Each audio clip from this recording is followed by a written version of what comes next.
As my husband and I have to move again without any solid destination, I had to drastically downsize my belongings one more time. After 1 year of more or less stable life in Belgrade, Serbia, some clutter did accumulate. So I got my stuff together and boiled the entire bulk of my possessions to fit into one big suitcase, one small suitcase, and a day pack. And I'm not even taking into account the camera and the tripod. And that was stressful and kind of frustrating because when you have a stable living situation, you stop noticing how things arrive one by one, gradually. And although Brian and I are very thoughtful consumers and minimalists, we still had to leave a lot of things behind. And when we discussed how come and all our frustrations, we came to some very interesting and important realizations.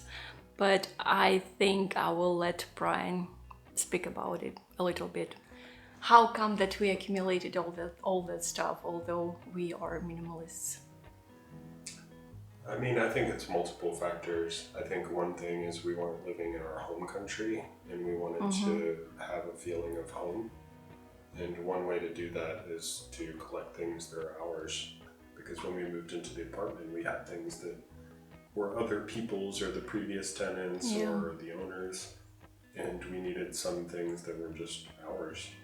So, but then it just slowly, before you knew it, from month to month, we only collected a few things a month, but then by the end of 12 months, you had dozens of things. And I think it was more than dozens.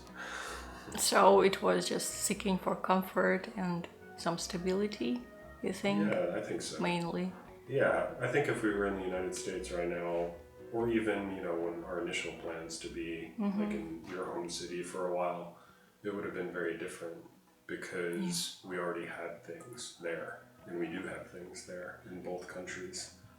So I think that's mostly what it is, but I think we also learned a lot carrying these big heavy bags because we definitely still have more than we've had for a while. Yeah. And we also people have to understand that we both live on our laptops, so that's how we make our money and that's how we keep the channel, and all of that technology is really, it's very heavy. So I think we shouldn't beat ourselves up, but definitely it makes you pause at things. Yeah. Buying anything. Yeah, we did it yesterday. What was it? We went into that, we were going to go into that shop that we had noticed last time we were in Novi Sad, and we decided not to even go in just because we were afraid that we would get something small. Not being seduced by stuff. Yeah, that's it. What I actually packed. My entire wardrobe now includes about 30 or 35 pieces, excluding underwear, socks, and accessories. It's not that extreme, and I have far more clothes than Brian. I've already decluttered a lot, but I still think there's still a little bit of room that can be made inside of my big suitcase. By the way, for packing, we use laundry bags and they are amazing. Light, breathable, they protect from moths because we used to have a moth problem before during our stays. And these bags are much lighter than packing cubes. And also now I have the entire small suitcase dedicated for my art and craft supplies. I have my paper collage materials, drawing stuff, my works, yarn. It's all here, and also part of it is in the main suitcase. My tool case, a separate pouch with pens, needles, and everything of that kind. I have 2 small cases with personal care products for both of us, 1 small case with medications and health-related stuff, and a box with my jewelry, which includes some sentimental items such as my mom's rings and earrings. Electronics. I have 2 phones, a laptop, camera, 3 hard drives, 1 pad that is very old but still works, 1 big tripod that I film with now, 1 small and 1 tiny, then a bag of cords and charging devices.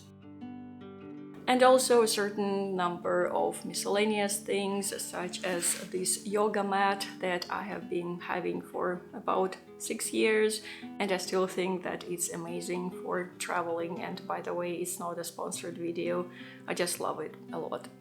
My journals: commonplace book, dream journal, crafting journal, homey and comfort things, travel cup that I still like and enjoy, and it's about 5 years old by now, and other things that we both use.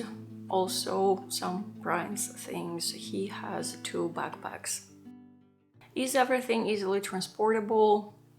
Not that much. And if I'm honest with you, I would say that we still need to downsize just for the sake of our health.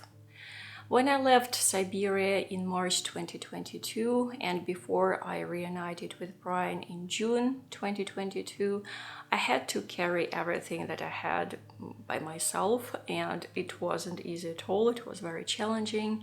But now we are together and we are a team. We have 2 bodies, 4 hands, 4 legs, but still it's hard.